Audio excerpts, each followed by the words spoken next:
सवाल होगा आज किसकी हुकूमत है? जवाब मिलेगा अल्लाह की, जो अकेला है, बड़ा जबरदस्त है।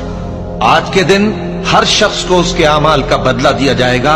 आज किसी के हक में बेइंसाफी नहीं होगी।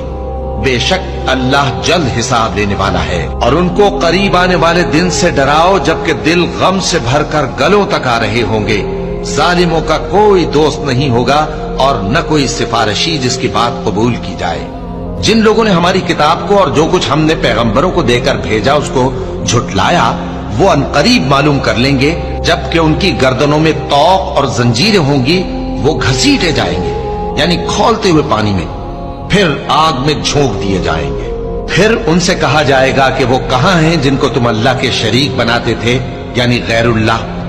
कहेंगे वो तो हमसे जाते रहे, बल्कि हम तो पहले किसी चीज को पुकारते ही नहीं थे। इसी तरह अल्लाह काफिरों को गुमराह रहने देता है।